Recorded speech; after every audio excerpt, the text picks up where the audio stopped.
लेख मिटाए नहीं मिटता। कितनों ने कितनी तरह की कोशिशें की, पर हुआ वही जो निर्धारित था। राजा लॉयस और उसकी पत्नी जोकास्टा, इन्होंने भी प्रारब्ध को चुनौती दी थी, जिससे जन्म हुआ संसार की सबसे दर्दनाक कथा का। यूनान में एक राज्य था, थीबीज। इसके राजा लॉयस तथा रानी जोकास्टा से कोई संतान नहीं थी। काफ़ी मिन्नतों और प्रार्थनाओं के बाद उन्हें पुत्र की प्राप्ति हुई थी, पर खुशियाँ ज़्यादा दिन नहीं टिक सकी। एक भविष्यवक्ता ने भविष्यवाणी की कि उनका पुत्र पृथहंता होगा और अपनी ही माँ से विवाह करेगा। यह जान दोनों आतंकित हो गए और अपने नवजात शिशु के हाथ पैर बंधवाकर उसे सिथेरन पर्वत पर फिकवा दिया। पर बच्चे की मृत्यु नहीं लिखी थी। जिस आदमी को यह काम सौंपा गया था, वह यह अमानवीय कार्य न कर सका। उसने पहाड़ पर शिशु को पड़ोसी राज्य कोरिन्थ के चरवाहे को दे बच्चे की जान बचा दी। उस चरवाहे ने अपने राजा पॉलीबस, जिसकी कोई संतान नहीं थी, को खुश करने के लिए बच्चे को उसे सौंप दिया। रस्सी से बंधे होने के कारण शिशु के पांव सूजकर कुछ टेढ़े हो गए थे, जिनको देखकर पॉलीबस के मुंह से निकला इडिपस, यानी सूजे पैरों वाला, और यही नाम पड़ गया बच्चे का। समय बीतता गया, इडिपस जवान हो गया। होनी ने अपना रंग दिखाया। एक समारोह में एक अतिथि ने उसका यह कह के मजाक उड़ाया कि वह कोई राजकुमार नहीं है, वह तो कहीं पड़ा मिला था। इडिपस के मन में शक घर कर गया। एक दिन बिना किसी को बताए वो अपोलो के विश्व प्रसिद्ध भविष्यवक्ता से मिलने निकल पड़ा। मंदिर के पुजारी ने उसे स्पष्ट उत्तर तो दिया नहीं, पर एक चेतावनी जरूर दी कि वो अपने पिता की खोज ना करे, नहीं तो वह तुम्हारे हाथों मारा जाएगा और तुम अपनी ही माँ से शादी करोगे। इडिपस यह सुनकर बहुत डर गया। उसने निर्णय लिया कि वो वापस कोरिन्थ नहीं जाएगा। जब इसी उधेड़ बुन में वो चला जा रहा था, उसी समय सामने से लेस अपने रथ पर सवार हो उधर से गुजर रहा था। लेस का अंगरक्षक रास्ते से सबको हटाता जा रहा था। इडिपस के मार्ग न देने पर अंगरक्षक से उसकी तकरार हो गई, जिससे खुद को अपमानित महसूस कर इडिपस ने इसकी हत्या कर दी। यह देख लेस ने क्रोधित होकर उस पर वार कर दिया। लड़ाई में लेस मारा गया।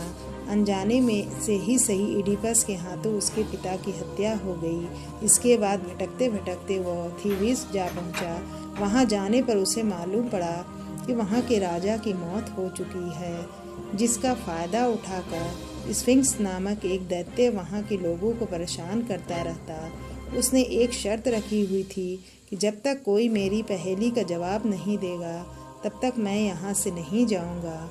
उसकी उपस्थिति का मतलब था मौत, अकाल और सूखा। राज्य की ओर से घोषणा की गई थी कि इस मुसीबत से छुटकारा दिलवाया जाएगा, उसे ही यहाँ का राजा बना दिया जाएगा तथा उसी के साथ मृत राजा की रानी से शादी भी कर जाएगी। इडिपस ने यह घोषणा सुनी। उसे वापस तो लौटना नहीं था। एक अलग राज्य पा जाने का अवसर मिलते देख उसने पहेली के उत्तर देने की इच्छा जाहिर कर दी।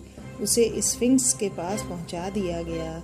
डरावना स्फिंक्स उसे घूर रहा था, पर इसने बिना डरे उसके सवाल पूछने को कहा। स्फिंक्स ने पूछा कि वो कौन सा प्राणी है जो सुबह चार पैरों से चलता है, दोपहर में 2 पैरों से और शाम को 3 पैरों पर चलता है, और वह सबसे ज़्यादा शक्तिशाली अपने कम पाँवों के समय में होता है।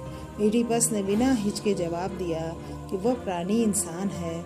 जब वो अपने शैशव काल में 4 पैरों पर, जवानी यानी दोपहर में 2 पैरों पर, बुढ़ापे में लकड़ी की सहायता से यानी 3 पैरों पर चलता है। इतना सुनना था कि स्फिंक्स वहां से गायब हो गया। थीबिस की जनता ने राहत की सांस ली। घोषणा के अनुसार इडिपस को वहां का राजा बना दिया गया। रानी जोकास्टा से उसका विवाह कर दिया गया। होनी का खेल चलता रहा। दिन बीतते गए। इडिपस सफलतापूर्वक थीबिस पर राज्य करता रहा। प्रजा खुशहाल थी। पूरे राज्य में सुख शांति समृद्धि का वातावरण था। यद्यपि रानी जोकास्टा इडिपस से उम्र में काफ़ी बड़ी थी, फिर भी दोनों में अगाध प्रेम था। इनकी 4 संतान हुई। बच्चे जब जवान हो गए तो समय ने विपरीत करवट ली। राज्य में महामारी फैल गया, लोग कीड़े मकोड़े की तरह मरने लगे। तभी देववाणी हुई कि इन सब का कारण राजा लेस का हत्यारा है। दुखी व परेशान जनता अपना राजा के पास पहुंची। इडिपस ने वादा किया कि वह शीघ्र ही लेस के हत्यारे को खोज निकालेगा। उसने राज्य के प्रसिद्ध भविष्यवक्ता टाइरसीस को आमंत्रित कर समस्या का निदान करने को कहा। टाइरिस ने कहा, राजन, कुछ चीज़ों का पता न लगाना ही अच्छा होता है। सच्चाई आप सह नहीं पाएंगे। पर इडिपस न माना। उसने प्रजा की भलाई के लिए मैं कुछ भी सहने को तैयार हूँ। जब टाइरसीस फिर भी चुप रहा, इडिपस के सारे निवेदन बेकार हो गए। तो इडिपस को गुस्सा आ गया और उसने टाइरसीस से उसकी विद्या को ही ढोंग करार दे दिया। इससे टाइरसीस भी आवेश में आ गया। उसने कहा कि आप सुनना चाहते हो तो सुनो, आप ही राजा लेस के हत्यारे हो। वर्षों पहले आपने मार्ग न छोड़ने के कारण जिसका वध किया था, वही राजा लेस आपके पिता थे। इडिपस को सब याद आ गया। उसने चिंतित हो रानी से पूछताछ की तो उसने विस्तार से अपनी बीती जिंदगी की सारी बताई कि राजा की मौत अपने ही बेटे होनी थी। पर आप चिंता ना करें, हमारा एक ही बेटा था जिसे राजा ने उसको पैदा होते ही मरवा दिया था। जो कोस्टा ने इडिपस को आश्वस्त करने के लिए उस आदमी को बुलवाया जिसे शिशु को मारने की जिम्मेदारी दी थी। इस बात पर वह झूठ बोल पाया और उससे सारी बात सच सच बता दी। रानी जो कोस्टा सच जानकर पाप को सहन ना हो सकी और इस कटु सत्य को सुनकर वो मर गई। उसने उसी वक्त आत्महत्या कर ली। इडिपस देर तक रानी जोकास्टा के शव पर यह कहकर रोता रहा, तुमने अपने दुख का अंत कर लिया, लेकिन मेरी सज़ा के लिए मौत भी कम है। उसी समय इडिपस ने अपनी आंखें फोड़ ली और महल से निकल गया। कुछ ही समय में उसका पूरा परिवार नष्ट हो गया, क्योंकि वह भी उसी पाप की उत्पत्ति था जो भाग्यवश अनजाने में हो गया था। शायद यह दुनिया की सबसे दर्दनाक कहानी है। तो दोस्तों, आपको ये कहानी कैसी लगी हमें कमेंट बॉक्स में ज़रूर बताइएगा। और हाँ, आप हमारे चैनल में अगर नए हैं तो हमारे चैनल को सब्सक्राइब कर लीजिए। आपको कहानी सुनने या पढ़ने के लिए दिल से बहुत बहुत धन्यवाद।